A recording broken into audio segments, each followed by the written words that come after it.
Assalamualaikum warahmatullahi wabarakatuh. Halo semuanya teman-teman. Selamat malam. Selamat datang kembali di channel Ilo Bercerita dan masih bersama saya Ilo. Dan dimanapun teman-teman berada, semoga teman-teman selalu dalam keadaan sehat, bahagia, dan dimurahkan rezekinya. Amin, amin, ya robbal alamin. Dan pada kesempatan kali ini kami akan membawakan kisah dari Hendrik Roin. Wow, kisah-kisah dari Mas Hendrik selalu menarik untuk disimak teman-teman ya. Tapi sebelum kita masuk ke dalam kisahnya, buat teman-teman mungkin yang belum subscribe, bisa diklik dulu tombol subscribe-nya. Jangan lupa lonceng notifikasinya dinyalakan agar teman-teman selalu mendapatkan notifikasi dari konten-konten yang akan kami upload di setiap harinya. Dan untuk channel Lilo Bercerita ini kami upload setiap hari teman-teman ya, setiap malam jam 9 malam waktu Indonesia bagian Barat. Oke, gak pakai berlama-lama lagi, pasti udah gak sabaran kan untuk masuk ke dalam kisahnya. Kita langsung saja masuk ke dalam kisahnya, kita menuju ke Desa Kembang Arum.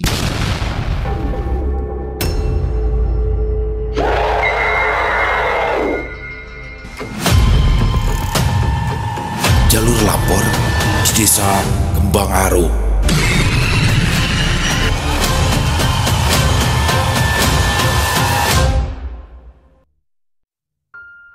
Desa Kembang Arum begitu sepi. Malam itu, tak ada orang berlalu lalang atau kendaraan yang lewat. Tak ada sama sekali suara-suara dari rumah-rumah warga, seakan tidak ada tanda-tanda kehidupan dan desa itu telah mati bertahun-tahun yang lalu. Hanya suara binatang malam yang kadang terdengar memecah keheningan. Di kejauhan terlihat serombongan makhluk-makhluk dengan pakaian serba hitam dan tubuh penuh luka sedang mengusung keranda jenazah. Makhluk-makhluk itu berjalan dengan tertunduk, seakan sedang merasakan kesedihan yang begitu dalam. Langkah mereka berat dan teratur menggema di kesunyian malam. Wajah mereka pucat pasi, mata mereka berkilat liar dan gigi mereka menyeringai tajam. Keranda yang mereka usung terbuat dari bambu dan dihiasi bunga-bunga. Kain penutupnya penuh noda darah. Di dalamnya kosong sama sekali. Bau anyir darah dan bau tanah basah menyebar dari keranda itu memenuhi udara malam. Makhluk-makhluk itu berjalan perlahan menyusuri jalanan desa yang berliku. Sesekali mereka berhenti dan mengamati rumah-rumah yang dilewati. Mereka mencari korban, orang-orang yang berani keluar rumah di malam yang penuh bahaya ini. Ketika mereka menemukan seseorang yang berjalan seorang diri, mereka akan mengepungnya dengan gerakan cepat dan brutal. Mereka akan menyeret orang itu ke dalam keranda mayat yang mereka bawa. Lalu mereka akan melanjutkan perjalanan mencari korban berikutnya. Penduduk desa yang ketakutan bersembunyi di dalam rumah mereka, mengunci pintu dan jendela rapat-rapat, berdoa agar makhluk-makhluk itu tidak mendatangi mereka. Namun mereka tahu bahwa setiap malam akan selalu menjadi malam yang tidak aman.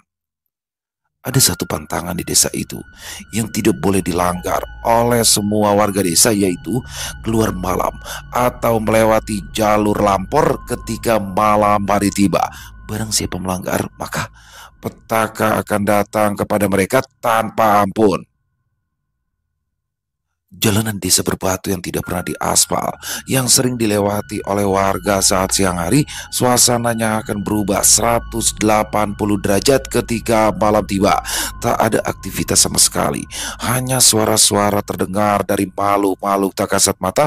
Di salah satu rumah keluarga kecil, mereka masih terlihat terjaga. Tidak seperti warga lain yang sudah tidur atau bahkan memaksakan diri untuk tidur agar tidak merasakan hal-hal gaib di malam itu. Keluarga kecil itu masih asik bercengkrama. "Bu, bonekaku ketinggalan di luar," kata Sekar. "Di mana?" tanya Ningrum ibunya. "Di halaman," pekik bocah itu.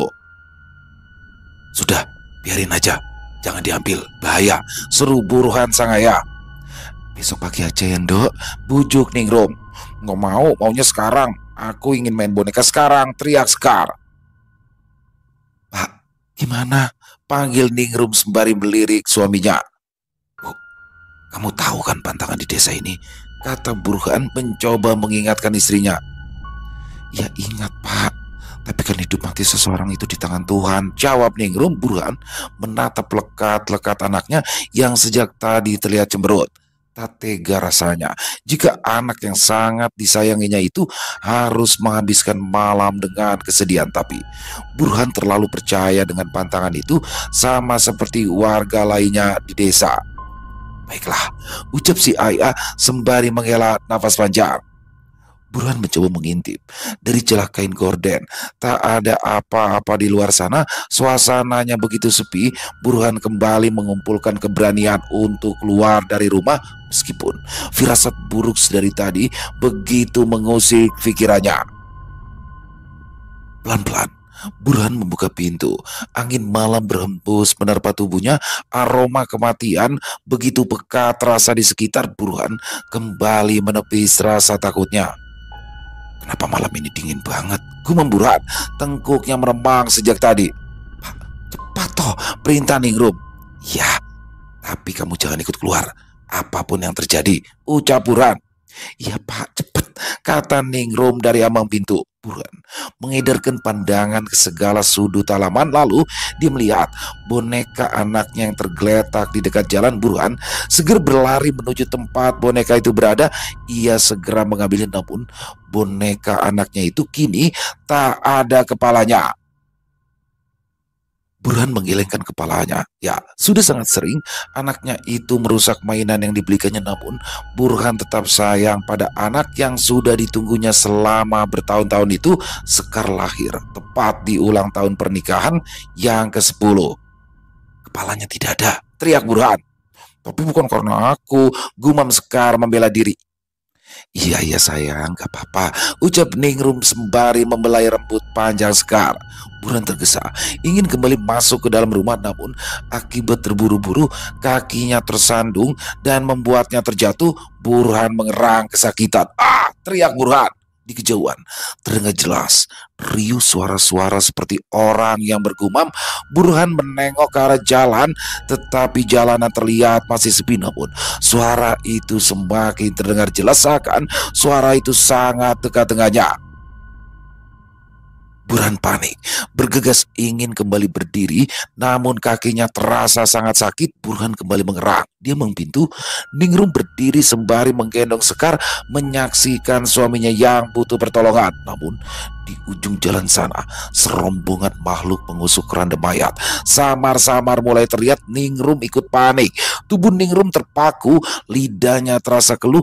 Meski sekuat tenaga dia ingin berteriak, tetapi suaranya tertahan di tenggorokan. Ningrum sama sekali tak punya kemampuan untuk menolong suaminya.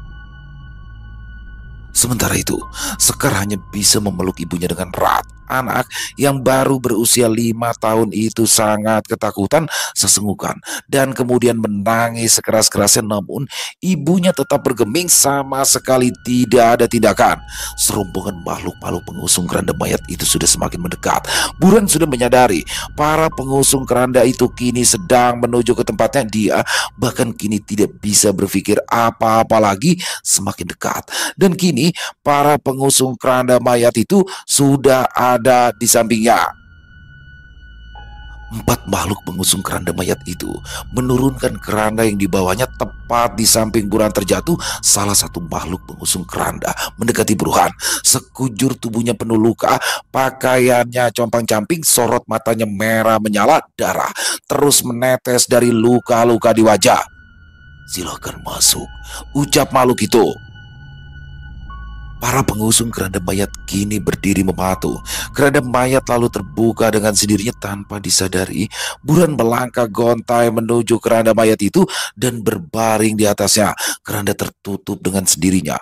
Makhluk-makhluk itu kembali mengusung keranda dan meninggalkan tempat itu. Seketika Ningrum menjadi histeris, menangis sejadi-jadinya. Kini serombongan makhluk pengusung keranda mayat itu sudah hilang dari pandangan. Warga yang mendengar suara teriakan dan tangisan Ningrum hanya bisa mengintip dari celah-celah gorden jendela rumah mereka. Bagaimanapun juga, mereka tidak mungkin berani melanggar pantangan yang pada akhirnya akan mendatangkan petaka buat mereka sendiri. Ningrum yang sudah berada di luar batas kemampuannya kini ambruk, tak sadarkan diri lagi, membiarkan anaknya yang masih kecil menangis terseduh-seduh di sampingnya. Warga baru berani keluar ketika Fajar menyingsing. Mereka pun berbondong-bondong ke rumah Burhan, segera menggendong Sekar dan berusaha menyadarkan Ningrum. "Ning, bangun Ning," ucap warga. Setelah beberapa kali usaha, Ningrum pun akhirnya sadarkan diri. "Keranda itu membawa suamiku," ucap Ningrum dengan tatapan kosong. "Keranda itu membawa pergi suamiku." Kalimat itu terus diulang-ulang. "Ning, sadar Ning, tenangkan dirimu dulu," ucap warga. "Keranda itu membawa suamiku," ucap Ningrum lagi. Warga saling berpandangan. Pantangan di desa itu kembali membawa petaka. Mereka bergidik dan saling berbisik. Tak terbayangkan jika itu terjadi kepada mereka. Matahari sudah benar-benar menerangi desa Kembang Arum. Warga semakin ramai berkumpul di rumah Ningrum.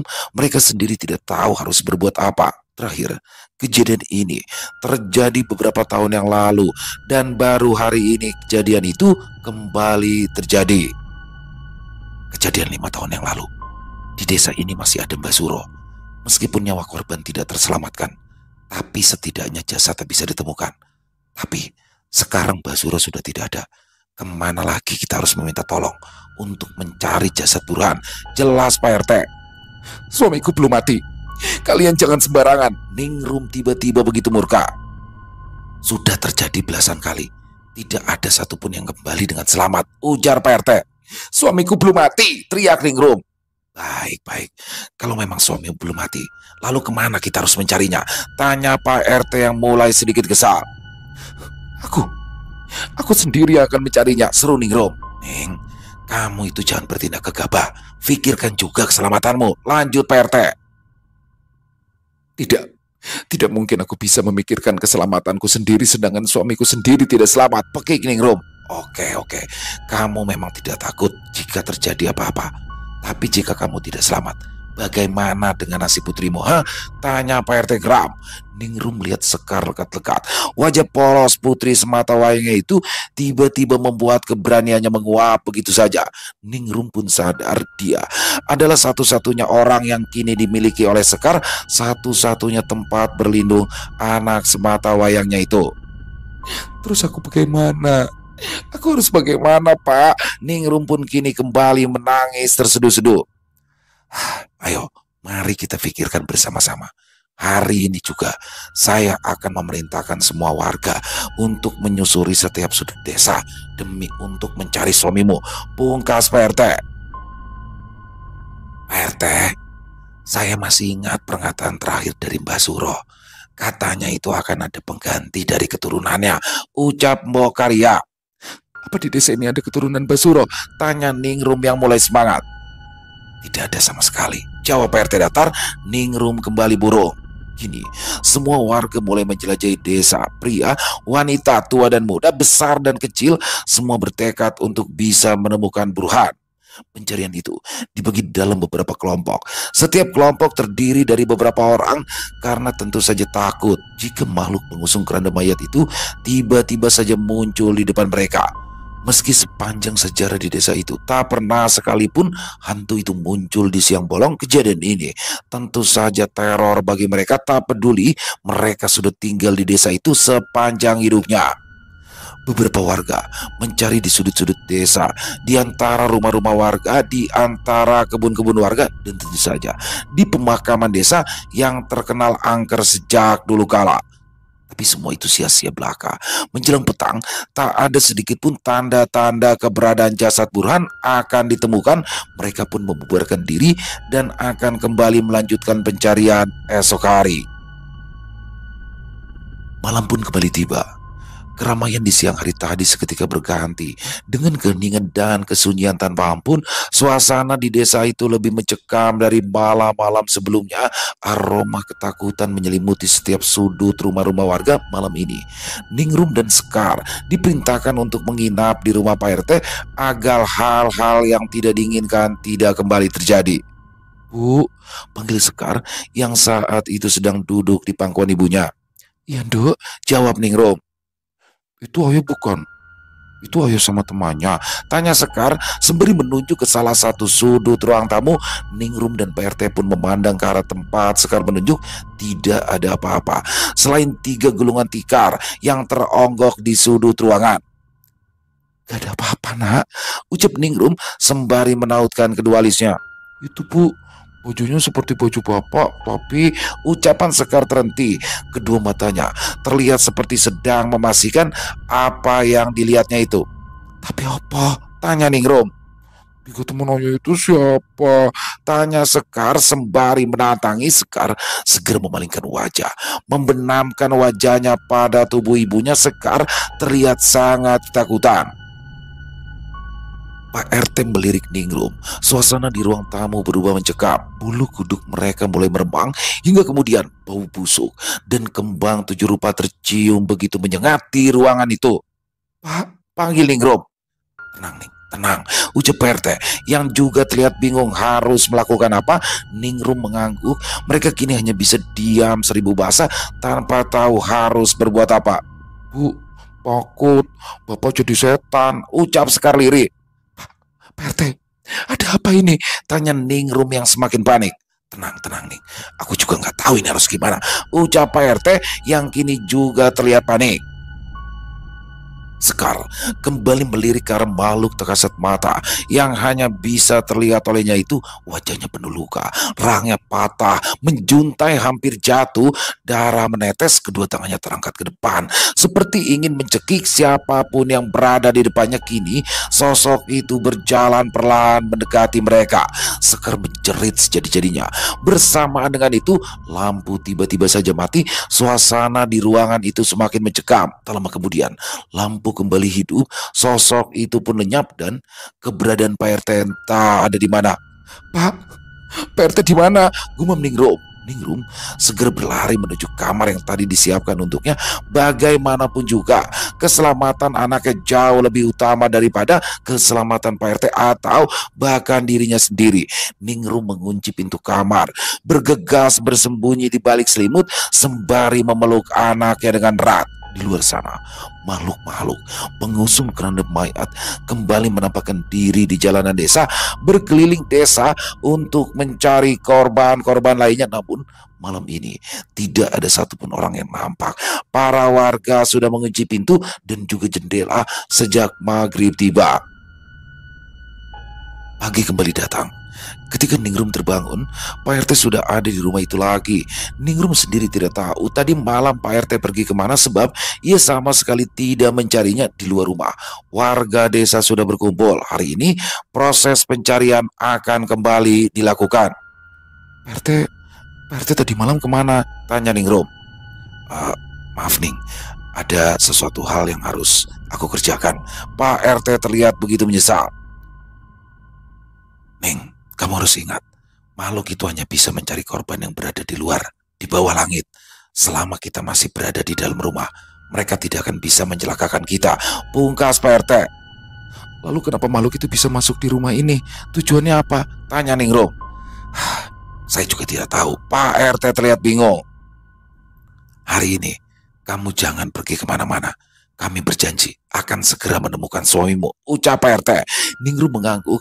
Pak RT pun keluar rumah untuk kembali memberikan koordinasi kepada warga yang sudah siap sedari tadi. Ingat, cari dengan teliti. Bisa saja jenazahnya tersembunyi di suatu tempat, seru Pak RT. Siapa? Jawab warga serempak. Mereka pun segera berpencar. Warga mulai menyusuri jalan-jalan sempit di antara rumah-rumah warga, menjelajahi jalan setapak, menyisir pematang sawah yang panjang terbentang sampai tanggul-tanggul sungai yang membelah desa Kembang Arum menjadi dua. Sekelompok warga yang kebetulan melintasi belakang rumah Pak RT menemukan bercak darah. Darah itu terlihat sudah mengering, namun warga masih mengetahui bahwa noda itu adalah noda darah. Mereka terlalu yakin. Loh, kenapa kalian malah ada di sini? Ayo cepat lakukan pencarian, seru Pak RT yang terlihat sangat geram. Iya Pak RT, ini juga sedang mencari. Pak RT, ini noda apa ya Pak RT? Tanya salah satu warga. Loh, ngapain kamu ngurusin begituan? Tanya Pak RT yang semakin geram. Ya, ini siapa tahu jejak dari buruan Pak RT. Celetuk warga. Pak RT terlihat berpikir sebentar, menarik nafas panjang sebelum menjawab pertanyaan warganya. Mungkin itu noda darah dari makhluk semalam, ucap Ningrum yang tiba-tiba muncul dari pintu belakang rumah Pak RT. Ya, betul sekali. Saya baru sadar kalau noda darah ini bisa saja dari makhluk semalam yang datang ke rumah saya. Pak RT terlihat lega. Jadi, tadi malam kalian didatangi makhluk menyeramkan itu? Tanya warga memandangi Pak RT dan Ningrum secara bergantian. Ya, dan saya sengaja tidak menceritakan karena saya tidak ingin warga bertambah takut dan khawatir. Karena itu terpaksa saya rahasiakan. Pungkas Pak RT. Baik Pak RT, kami akan melanjutkan pencarian, ucap warga. Kemudian mereka segera pergi meninggalkan Pak RT. Pak RT, saya pamit. Saya mau pulang ke rumah saja. Terima kasih, ucap Ningrum lembut. Oh jangan, kamu tetap di sini. Kamu dijamin aman di sini, Ning, kata Pak RT tanpa Ningrum sadari. Pak RT memperhatikannya sejak tadi. Saya nggak enak Pak RT, saya pulang saja. Takutnya nanti timbul fitnah. Apalagi Bapak Duda yang tinggal sendirian, jelas Ningrum.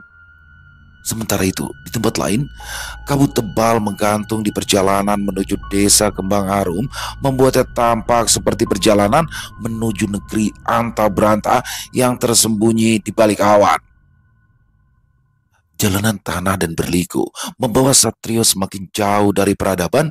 Pepohonan besar dan rindang di sisi jalan dengan lumut yang menggantung seperti rambut kusut menambah kesan angker jalan itu. Satrio, seorang fotografer lepas yang selalu mencari tempat-tempat eksotis untuk proyeknya, tertarik dengan desa Kembang Arum karena cerita-cerita misterius yang telah didengarnya sejak lama. Konon desa itu memiliki sebuah jalan yang diberi nama jalur lampor, jalan yang dilewati oleh makhluk pengusung keranda mayat. Saat malam hari tiba, ada pantangan yang harus dipatuhi dan siapapun yang melanggar akan mendapat petaka.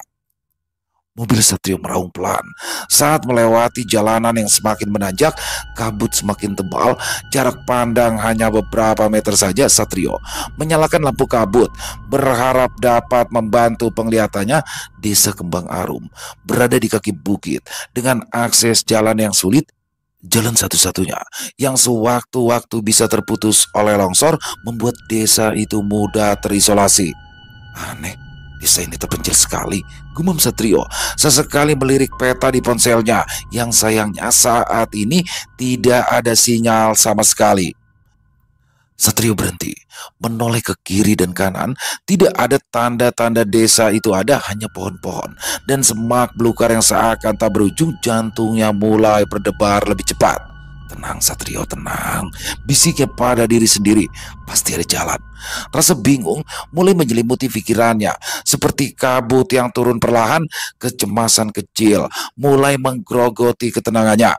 Aku pasti bisa menemukan jalan menuju desa itu, pikirnya, berusaha meyakinkan diri sendiri sekali lagi. Setelah beberapa jam perjalanan yang melelahkan, akhirnya Satrio melihat sebuah gapura kayu usang di kejauhan. Di atasnya tertulis Desa Kembang Arum dengan huruf-huruf yang mulai pudar. Satrio menghela nafas lega, akhirnya dia sampai juga.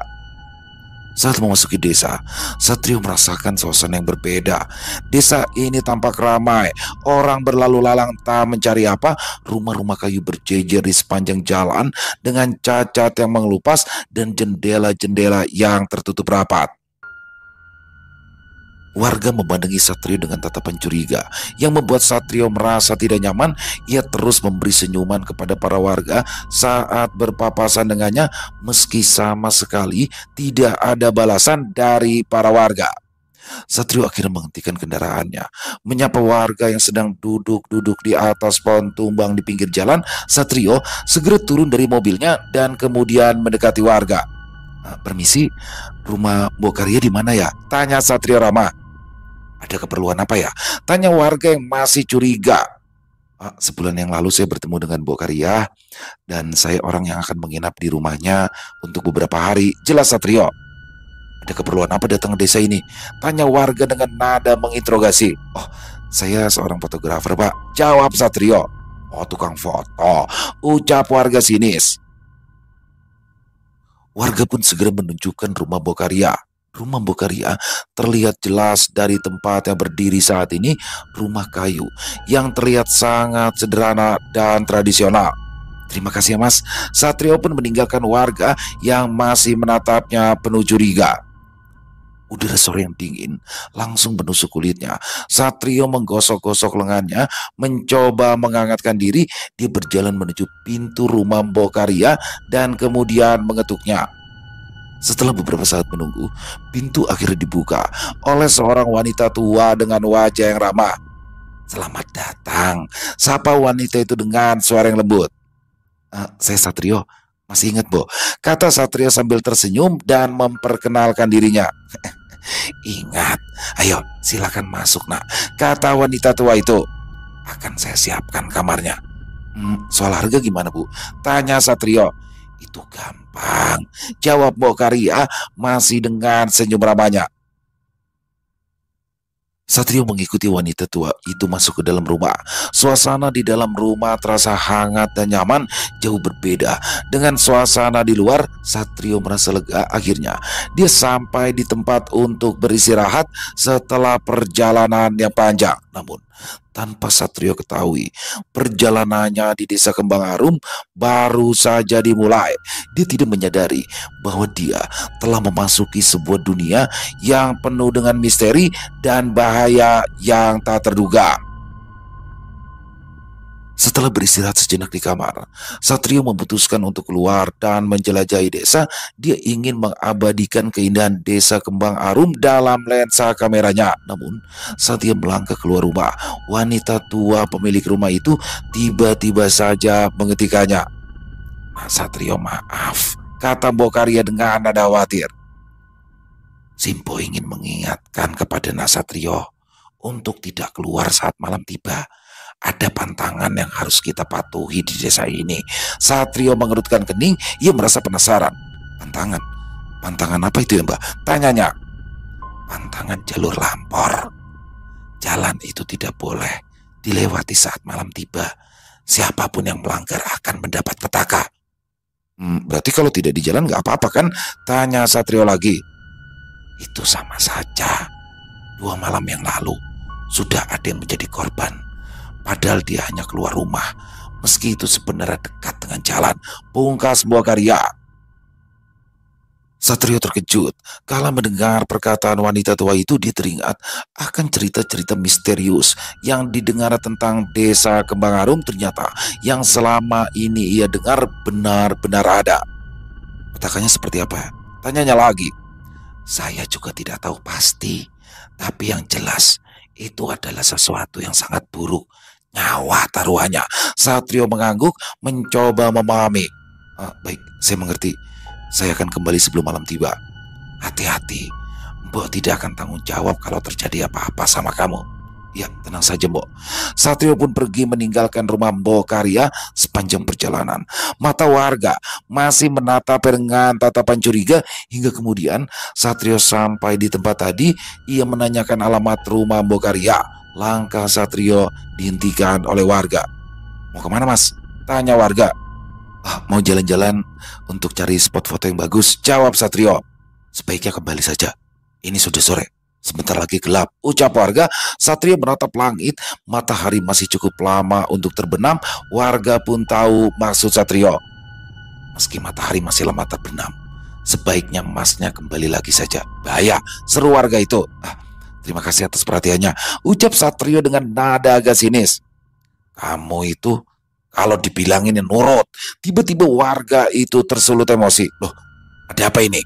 tanya Pak RT yang baru saja sampai di tempat itu. Warga pun menjelaskan duduk perkaranya. Pak RT pun paham jika ini hanyalah kesalahpahaman saja. "Oh, nama Mas siapa?" tanya Pak RT. "Saya Satrio Pak," jawab Satrio. "Saya ketua RT di sini. Silakan. Kalau memang mau mengambil foto, asalkan kembali sebelum gelap ya," ucap Pak RT. "Ya, terima kasih Pak RT." Satrio pun meninggalkan warga dengan perasaan tenang. "Loh, kenapa Pak RT izinkan?" tanya warga. "Kan sedang dalam bahaya Pak kondisinya." "Sudah, biarkan saja. Jangan ikut campur urusan orang asing." Warga kecewa dengan sikap Pak RT. Meski warga kesal terhadap Satrio, tetap saja mereka tidak ingin jika ada orang asing yang menjadi korban. Sementara itu, Satrio semakin jauh menjelajahi desa itu. Satrio begitu senang. Namun takdir berkata lain. Saat Satrio sedang asyik mengambil foto di sekitar desa, dia tidak menyadari bahwa waktu telah berlalu begitu cepat. Matahari mulai tenggelam dan langit pun mulai gelap. Satrio tersadar ketika dia melihat jam di ponselnya, sudah pukul 6 sore. Itu artinya ia harus segera kembali ke rumah. Satrio mempercepat langkah, berharap dapat sampai di rumah sebelum malam tiba. Sementara jarak menuju rumah lumayan jauh. Di saat yang bersamaan, dia mendengar suara langkah kaki yang mendekat dari belakang.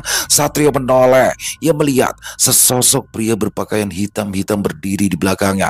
Pria itu memiliki wajah yang pucat dan mata merah menyala. Satrio terkejut. Dia langsung berlari. Dia tahu bahwa pria itu bukanlah manusia biasa. Dia adalah salah satu makhluk gaib yang berkaitan dengan jalur lampor. Pria itu mengejar Satrio dengan kecepatan yang sangat luar biasa. Satrio berlari sekuat tenaga, mencoba menghindar dari kejaran makhluk tersebut. Namun pria itu semakin dekat, hingga akhirnya Satrio terjatuh dan tak lagi bisa berlari. Pria itu berdiri di hadapannya dengan tatapan yang tajam dan menusuk. Satrio menutup mata, pasrah dengan apa yang akan terjadi. Tiba-tiba saja Satrio mendengar suara lolongan anjing yang keras. Dia membuka matanya dan melihat seekor anjing hitam besar berdiri di antara dirinya dan pria berpakaian hitam-hitam itu. Anjing itu menggeram dan menunjukkan taringnya siap untuk melindungi Satrio. Pria berpakaian hitam-hitam itu tampak ketakutan dan mundur perlahan. Anjing hitam itu terus menggeram, tidak membiarkan pria itu mendekat. Satrio memanfaatkan kesempatan itu untuk bangkit dan berlari menjauh. Ia tidak menoleh ke arah belakang, terus berlari hingga sampai di rumah Bokaria. Dengan terengah-engah, Satrio masuk ke dalam kamar, menutup pintu rapat-rapat. Ia bersandar di pintu, mencoba menenangkan diri. Dia tahu bahwa ia telah melanggar pantangan jalur lampor dan berhadapan dengan makhluk gaib yang sangat berbahaya. Sementara itu di luar, suara lolongan anjing hitam masih terus terdengar, seolah anjing itu sedang memperingatkan Satrio akan bahaya yang sedang mengintainya. Malam itu, Satrio tidur dengan gelisah.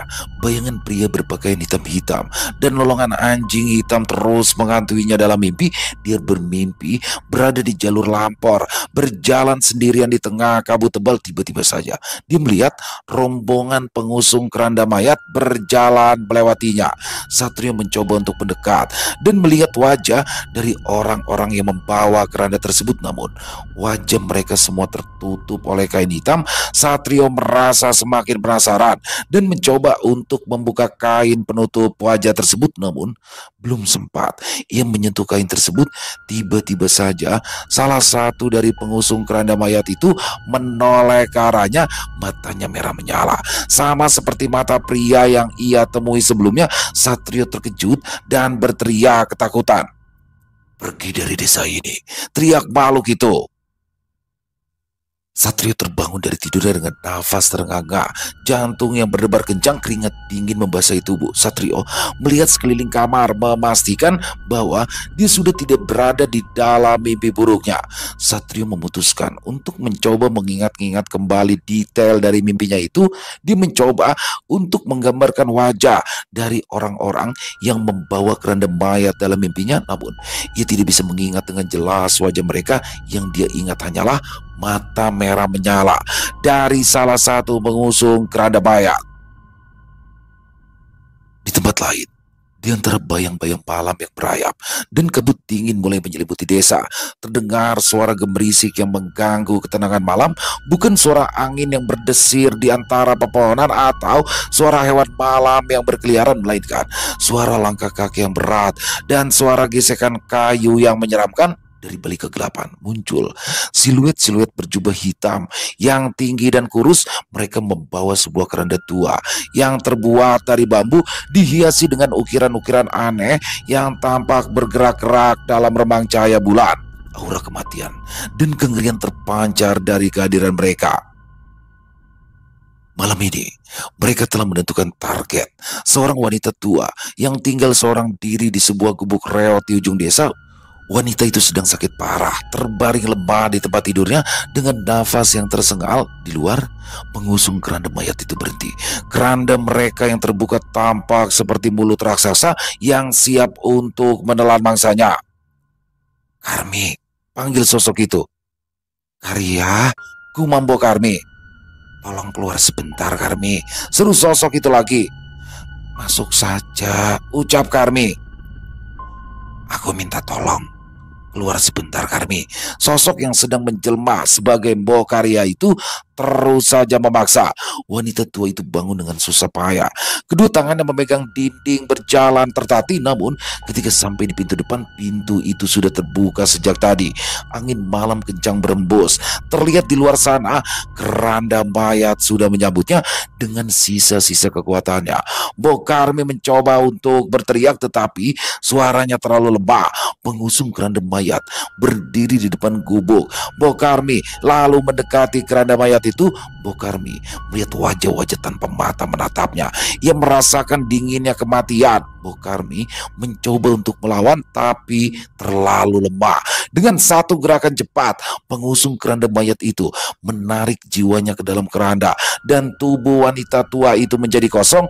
Dengan jiwa baru di dalam keranda, pengusung keranda mayat itu berbalik lalu pergi menghilang dalam gelapnya malam. Pagi itu, kabut masih menyelimuti desa Kembang Arum. Satrio bangun dengan perasaan tidak nyaman. Kejadian semalam masih terngiang-ngiang di benaknya. Ia tidak bisa melupakan tatapan mata merah menyala dari pria berpakaian hitam-hitam itu. Tiba-tiba saja pintu kamarnya digedor-gedor oleh seseorang. Apa kamu melanggar pantangan? Tanya Mbok Karya. Pantangan apa ya, Mbok? Tanya Satrio pura-pura tidak mengerti. Loh, bukannya kemarin sudah Simbo jelaskan? Mbok Karya teriak kesal. Oh, saya tidak tahu kalau larangan itu maksudnya pantangan. Larangan dan pantangan itu sama saja. Sebaiknya kamu cepat pergi dari desa ini, seru Mbok Karya. Bukannya Mbok jahat sama kamu. Mbok hanya tidak mau kamu celaka. Mbok Karya berucap dengan nada yang sangat lembut. Ya Mbok, aku ngerti. Satrio hanya bisa menunduk. Di tengah perbincangan itu, salah satu warga berlari ke arah Mbok Karya, nafasnya tersengal-sengal. Mbok, ada korban lagi, Mbok, teriak warga itu. Siapa? Tanya Mbok Karya. Mbok Karmi, Mbok. Mbok Karya lemas ketika ia mendengar kabar bahwa adiknya telah menjadi korban dari makhluk-makhluk terkutuk itu. Dalam hatinya, Mbok Karya berjanji akan membalaskan dendamnya. Mbok Karya pun pergi menuju ke rumah Pak RT bersama dengan Satrio sebelum kemudian menuju rumah adiknya yang berada di ujung desa. Ayo, mari kita pergi ke rumah Mbok Karmi, ajak Pak RT. Mereka kini sudah sampai di rumah Mbok Karmi. Dan benar saja, Mbok Karmi sama sekali tidak ada di rumahnya lagi sejak pagi tadi. Warga sudah mencarinya, tetapi tak kunjung ditemukan. Pak RT yang melihat Satrio tiba-tiba saja tersulut emosinya. Kamu orang asing, tapi sudah berani melanggar pantangan desa ini, seru Pak RT. Loh, kenapa sih? Kenapa kalian begitu takut pada makhluk terkutuk itu? Kenapa kalian tidak berani untuk melawan? Tanya Satrio dengan entengnya. Kamu pikir makhluk itu makhluk biasa? Kamu itu jangan sembarangan, teriak Pak RT. Nah, Satrio ini sebenarnya benar. Kenapa selama bertahun-tahun kita tidak berani untuk melawan? Ucap Mbok Karya dengan perasaan penuh dengan kesedihan. Kita ini bukan tandingannya, seru Pak RT lagi. Tapi kita tidak akan pernah tahu kalau kita belum pernah mencobanya. Pergi Satrio. Ya, kita harus melawan Pak RT. Jika kita mati, setidaknya kita mati dengan terhormat, teriak warga di sana. Loh, apa-apaan ini? Kalian semua mati konyol? Tanya Pak RT sambil berkacak pinggang. Semua warga terdiam. Sementara di sudut ruangan, Ningrum sedari tadi memandangi Satrio dengan tatapan kagum. Saya berani melawan, seru Satrio. Kamu itu orang asing, jangan ikut campur, teriak Pak RT. Sudah terlanjur basah Pak, celetuk Satrio. Ya, kami juga akan melawan, teriak warga yang lainnya. Mbok juga ikut, ucap Mbok Karya. Pak RT begitu kesal. Akhirnya pergi dari pertemuan itu, meninggalkan orang-orang yang masih terus berdiskusi mencari solusi untuk bisa mengalahkan makhluk terkutuk itu. Sebaiknya jangan terlalu banyak orang. Kalian cukup siap-siap saja saat nanti kami membutuhkan bantuan, ucap Satrio. Berarti hanya Mbok, Satrio dan Ningrum saja, lanjut Mbok Karya. Tapi kalian tetap berkumpul di satu tempat, di luar, jangan di dalam rumah, kata Satrio. Semua warga setuju. Warga pun diperintahkan untuk membubarkan diri. Kini di rumah itu tinggallah Mbok Karya, Satrio dan Ningrum saja. Di situ Mbok Karya pun akhirnya bercerita bahwa 15 tahun yang lalu, ayah dan kedua adik dari Pak RT dihakimi masa karena dituduh mencuri. Ketiganya diarak warga keliling desa, dipermalukan sepanjang jalan, sementara Bandi yang saat itu belum menjadi ketua RT hanya bisa menangis dan bersembunyi di balik semak-semak. Bandi yang tidak dapat menolong keluarganya lalu pergi meninggalkan desa tanpa membawa apapun kecuali pakaian yang dipakainya. Satrio begitu terkejut bahwa di masa lalu pernah terjadi pembantaian terhadap satu keluarga karena dituduh mencuri. Akibat kejadian tragis di masa lalu, arwah-arwah yang tidak tenang bergentayangan di sekitaran jalan itu. Beberapa bulan kemudian, pelaku sebenarnya tertangkap lalu dipenjara, kata Mbok Karya. Apa pelaku yang sekarang masih ada di penjara? Tanya Satrio. Menurut petugas pelakunya hilang, jawab Mbok Karya. Maksudnya kabur? Tanya Satrio lagi. Hilang, bukan kabur, pekik Mbok Karya. Satrio mengangguk paham. Setelah kami mendapat kabar pelaku hilang dari penjara, Bandi tiba-tiba saja kembali ke desa ini. Karena perasaan bersalah sekaligus permintaan maaf, maka Bandi diangkat menjadi ketua RT untuk menggantikan Basuro, pungkas Mbok Karya. Dan sejak saat itu, teror makhluk-makhluk pengusung keranda mayat mulai terjadi di desa ini kan? Tanya Satrio memastikan. Mbok Karya dan Ningrum saling pandang.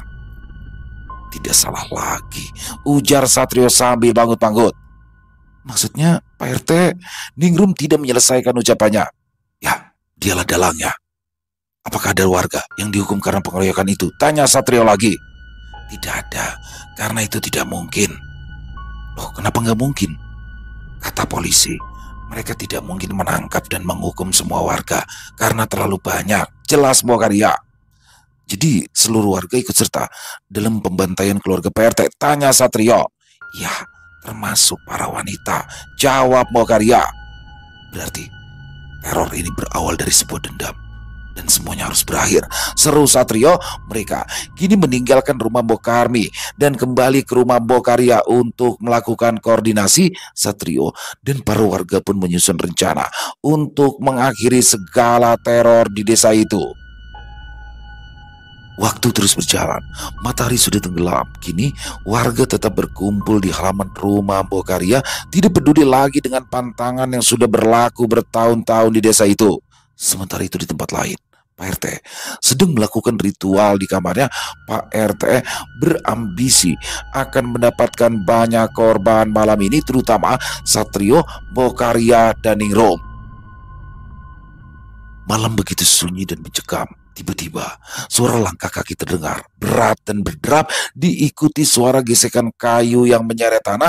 Jantung Satrio berdegup kencang.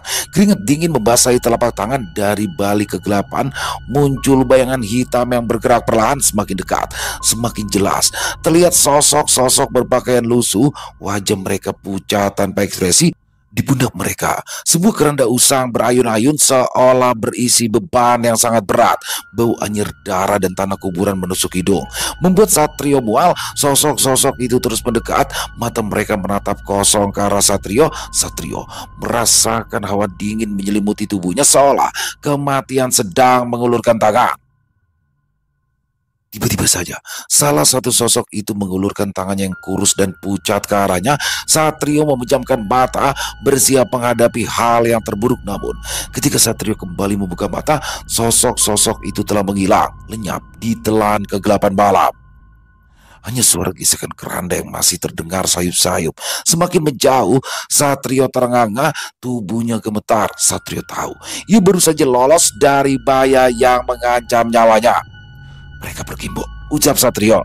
Kamu ndak apa-apa, Satrio? Tanya Mbok Karya keluar dari persembunyiannya bersama Ningrum. Tidak apa-apa, Mbok. Aku akan mengejar makhluk itu dulu, seru Satrio. Nanti Mbok akan menyusul bersama warga yang lain. Satrio mengangguk, lalu segera berlari dengan sekuat tenaga. Mbok lihat nggak tadi? Tanya Ningrum. Ya, anjing yang mengikuti Satrio besar sekali. Apa anjing itu akan mencelakai Satrio? Tanya Ningrum lagi. Tidak, justru anjing itu akan menjaganya. Jelas Mbok Karya. Ajak semua warga. Simbo akan menyusul duluan. Perintah Mbok Karya. Ningrum pun berlari dengan cepat. Di bawah gelapnya malam, warga sudah berkumpul di rumah Mbok Karya. Sementara itu, Mbok Karya menyusul Satrio dengan langkah tertati. Satrio berhasil mengejar makhluk-makhluk pengusung keranda mayat itu, dan kini mereka sudah saling berhadapan. Aku tahu siapa kau, teriak Satrio. Aku juga tahu siapa kau. Kau adalah cucu dari Suro, bukan? Syukurlah kalau kau memang sudah tahu, pekik Satrio. Malam itu, medan pertempuran di jalan setapak desa menjadi saksi bisu. Pertarungan sengit antara Satrio dan makhluk pengusung keranda mayat. Suara teriakan bercampur dengan desingan membelah kesunyian malam. Sosok-sosok hitam itu bergerak lincah, menyerang dengan kekuatan yang tak wajar. Warga pun akhirnya datang berduyun-duyun ke tempat di mana Satrio dan makhluk-makhluk itu bertarung. Mereka sudah lengkap dengan berbagai senjata di tangan mereka. Hati-hati Mas, ucap salah satu warga.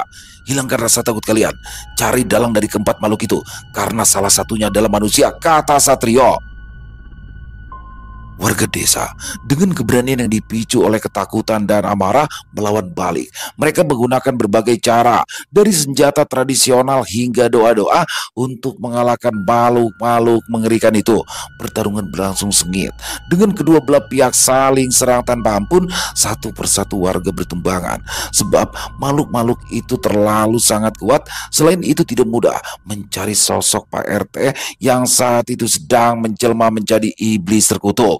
Anjing hitam yang menjaga Satrio akhirnya berhasil menemukan sosok Pak RT melalui indera penciumannya.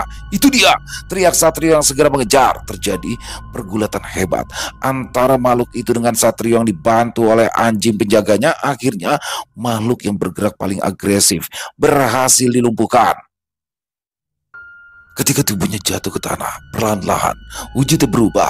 Kulit pucatnya kembali normal dan pakaian lusuhnya berubah menjadi pakaian biasa. Makhluk itu berubah menjadi sosok Pak RT. Wajahnya penuh ketakutan dan penyesalan. Tiga pengusung keranda mayat lainnya yang tersisa terus menyerang dengan lebih beringas, namun semangat warga tidak padam. Mereka terus melawan hingga akhirnya ketiga makhluk itu berhasil dilumpuhkan. Ketika mereka jatuh, tubuh mereka perlahan-lahan membusuk menjadi bangkai yang mengerikan. Warga desa terdiam, menatap ngeri pada bangkai-bangkai itu. Mereka kemudian mengalihkan pandangan ke sosok Pak RT yang terduduk lemas di atas tanah. Wajahnya pucat, matanya menatap kosong ke arah bangkai-bangkai keluarganya.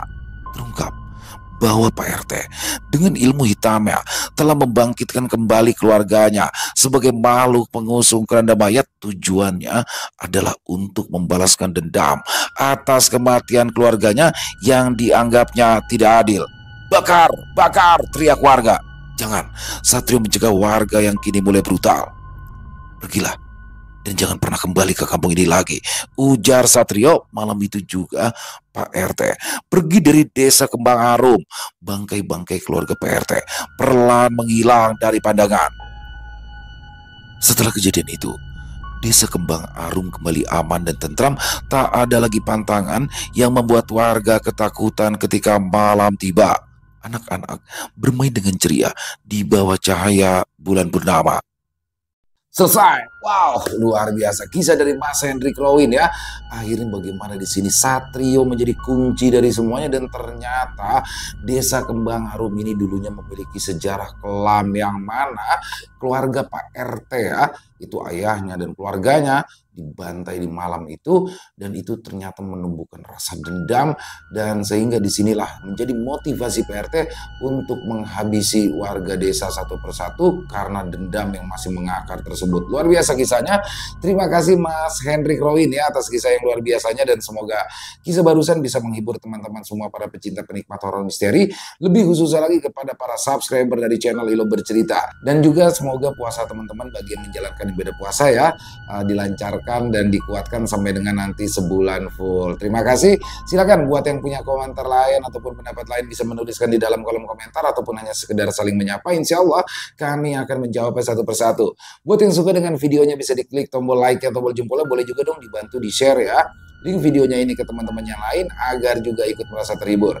Dan sekali lagi, buat yang belum subscribe bisa diklik dulu tombol subscribe. Jangan lupa lonceng notifikasinya dinyalakan agar teman-teman selalu mendapatkan notifikasi dari konten-konten yang akan kami upload di setiap harinya. Dan kami juga ingin mengucapkan terima kasih kepada seluruh teman-teman yang sudah selalu setia hadir, yang sudah selalu mendukung kami, karena teman-temanlah kami selalu bersemangat berkarya di setiap harinya. Dan oh ya, buat teman-teman mungkin yang punya kisah horor misteri ya, yang diangkat dari kisah nyata, yang berdasarkan pengalaman pribadi, apabila mungkin berkenan dibawakan di channel kami, silakan bisa mengirimkannya ke nomor telepon kami yang ada di sini, dan bebas ya kirimnya, boleh dalam bentuk tulisan, boleh dalam bentuk rekaman suara, voice note atau audio ya, bebas, pokoknya senyamannya teman-teman aja. Dan buat teman-teman yang sudah mengirimkan kisah, kami ucapkan terima kasih. Buat teman-teman yang sudah mengirimkan kisah tapi belum sempat dibawakan, harap bersabar ya, karena harus melalui proses penggarapan terlebih dahulu agar bisa dinikmati lagi oleh teman-teman yang lain. Di akhir kata, saya Ilo mengucapkan permohonan maaf apabila mungkin dalam pembawaan kisahnya barusan ada kata-kata saya yang salah ataupun ada kata-kata saya mungkin yang kurang berkenan. Saya mohon dibukakan pintu maaf yang seluas-luasnya. Sampai berjumpa lagi di konten-konten kami selanjutnya yang pasti tidak kalah serunya, yang pasti tidak kalah horornya. Masih bersama saya Ilo di channel Ilo Bercerita. Salam sehat, sukses selalu untuk kita semua. Wassalamualaikum warahmatullahi wabarakatuh.